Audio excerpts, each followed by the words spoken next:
Welcome to our latest Insider interview. Today in the studio, I have with me Dale Nicholls, who is Fund Manager of the Fidelity China Special Situations Investment Trust. Dale, thanks for coming in today. Great to be here. So Dale, if an investor bought the investment trust 5 years ago, they'll be sitting on some pretty sizable losses today. However, the 3-year performance figures are much more favourable. Does this show that a corner has been turned and that there are now brighter times ahead for investors? Yeah, it's a volatile market, as you say, and there's definitely been some derating in the market. Part of it again over time is earnings. If you're sort of looking over the last 10 years, we haven't seen much earnings growth, and I guess you've seen some earnings declines over the past 3 years on lower margins. A lot of it on the back of increased investment. But I think the C's are definitely there for better earnings growth going forward. There's a few things there. I think we touched on property earlier. That's actually been the area that's probably seen the biggest downgrades and the biggest drag on earnings. And as I mentioned, I think there's things are coming together that can make that be less of a drag going forward. We're 5 years into a property correction. We're seeing sort of 30% on average price declines. And when we study property corrections globally over time, that's generally, that's the average, a 5-year sort of adjustment period, 30% price declines. And as I mentioned, you've seen the supply side adjust significantly. So I do think there's good potential for that to be less of a drag. At the same time, not every, but a lot of Chinese companies are really looking to grow offshore. These companies are hugely competitive. I still believe, that many people are underestimating the competitiveness of Chinese companies on the back of scale and the investment in R&D, which has been another drag in earnings over time. So, I do think, Chinese companies are definitely gaining share globally. So that overseas portion of their businesses will grow, and generally that's higher margin. It's a very competitive domestic market mostly for most companies. So I do think that can be sort of a positive mix shift. And then, the hope is that these really, sort of competitive areas of the domestic market as well, you'll start to see some consolidation. Obviously you've seen the sort of anti-involution type movement from the government. Whether you think that can be a major driver or not, I do think there's good potential for consolidation across a number of industries. So hopefully that can improve margins over time. At the same time, companies are doing more in terms of capital return, buybacks, dividends, that sort of thing. So I think there's sort of good potential for that to be a potential re-rating driver for China as well. And how do valuations stack up today for China and the areas of the market that you invest in? They're attractive. So we're sort of on 10 times forward earnings, roughly a standard deviation off historical levels, still a significant discount to global markets, despite, as we've talked about, sort of growth rates that are, comparable and potentially improving. So I do think, that re-rating potential is definitely there in China. And is that the biggest reason for optimism for you, where the valuations are today? I think that combination of valuation plus slowly improving fundamentals, and then I think the potential for people to be more aware of the competitiveness of Chinese companies, and within that, I think one sort of area of the market that can get people more excited is what's going to happen in robotics. I think there's very good chance for Chinese companies to lead in the robotics area. Obviously, strengthen the supply chain is one thing, but when we talk about sort of humanoid robotics, there's the AI element to it as well. And as you see Chinese AI models that are becoming more and more competitive and sort of competing at the top level. At the robotics level, I think there's potential to be even more optimistic in terms of embodied AI. You're probably going to have less of a reliance on compute, which many companies would be sort of at a disadvantage there. It's less of an issue.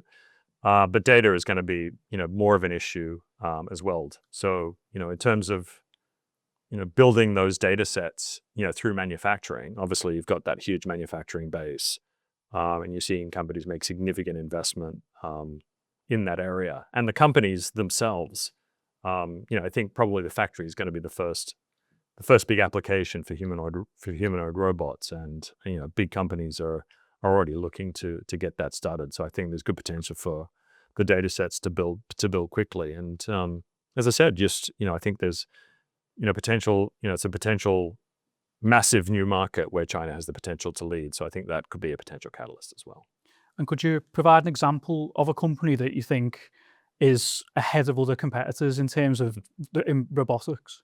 Yeah, I mean, it's an interesting space. There's not that much listed now, to be honest, but you're going to see, a lot of the leading companies in the robotic space come to market in the next year or two. So if you looked at a company like Agibot, in Shanghai, I think they would be ones that you would sort of, I think they're ones that are, definitely one to watch. Obviously, Unitree is one that's known quite well as well.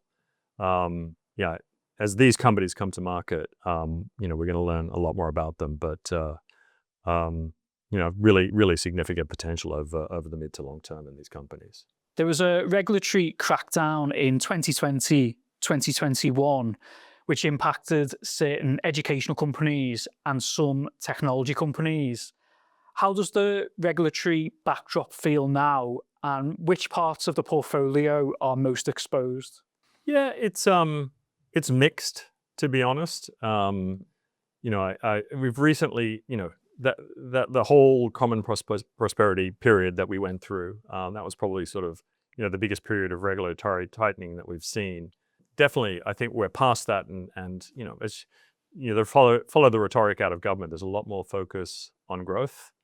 But as I said, there is mixed. You do see, some signs of crackdown in certain areas. Mainly focused on areas that clearly the government's viewing as potentially anti-competitive types of behaviors. But in general, I think the focus is a lot more on growth.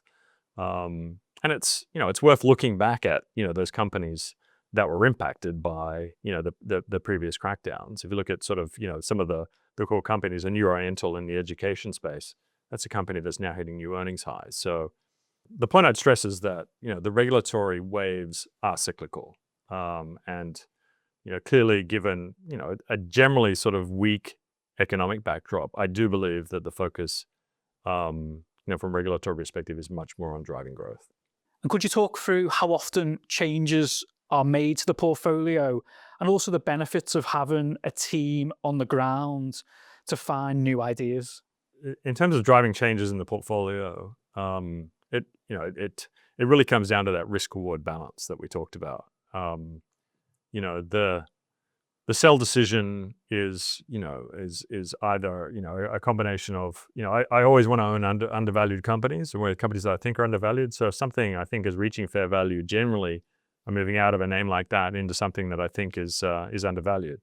It's great to have, the team on the ground. We've got, obviously, what we think are strong theses on the companies that we own. Sometimes that changes. You don't always get it right. So sometimes, you may need to make those changes. And we're always trying to, allocate capital to the best ideas. So there can be those types of shifts happening.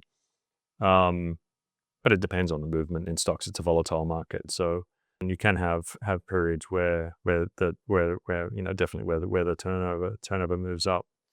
But yeah, we're very, very lucky to have the team that we have on the ground providing insights. They're incentivized to always be finding, the best ideas, getting them into the portfolio. So again, we're very lucky to have those insights from the ground. You take advantage of the ability to gear. At the moment, gearing levels are around 22%, which is close to the maximum limit of 25%. So what does that tell us? It's actually around 20%, and we sort of try to keep it within that level, and that's net gearing. Yeah, so we're sort of, I think, definitely at the upper end of that range. It has moved over time, but generally, what we find is the gearing moves up at times when things are cheap. Potentially sentiment is bad. That's the time when we look to capitalize on the opportunities. And it really does reflect the underlying opportunities. So to be at that sort of upper range where we are now reflects a lot of opportunity in the market that we currently see. You've highlighted in this interview lots of the opportunities that you're seeing. If I could ask you for your one reason for optimism for investing in China, what would that be? And also, what are the biggest risks and potential headwinds that concern you? Yeah, I mean, I think it's a very interesting time. I think the biggest the biggest catalyst will be things, I think, gradually improving. We talked about earnings. So I think, some stabilization in the property market, that being less of a drag going forward, that feeding into, slightly better consumer sentiment, I think will be a driver. And at the same time, we've talked about the competitiveness of Chinese companies. It's just, across a range of industries, we struggle to find the industries where Chinese companies are losing market share from a global perspective. And so I think there's just a lot of potential for the market to be more aware of that competitiveness. Obviously, we see the EVs, the electric vehicles on the ground here. That's definitely going to continue. So I think that just sort of greater market understanding can drive a re-rating there. So risk reward, I think, for the overall market looks positive. In terms of the potential negatives, it would just be, I think, the things like the property cycle, that downturn continue to drag on. But as I said, I think the sort of ingredients are there for that to potentially bottom. So again, I think the balance of outcomes looks pretty good in terms of things potentially gradually improving. And finally, Dale, as I've interviewed you before, I know that you do have skin in the game. So instead, I'd like to ask you, when was the last time you purchased shares in Fidelity China Special Situations? I'll say that I've definitely capitalized on the opportunity when I can to add to my position. It can be difficult, as you know. The board is pretty active in buying back shares, and I can't compete with them in the market. So I do try to capitalize on the opportunities to buy when they're there. Dale, thanks for coming in today. Thanks, Carl. So that's it for our latest Insider interview. For more videos in the series, do hit the subscribe button, and hopefully I'll see you again next time.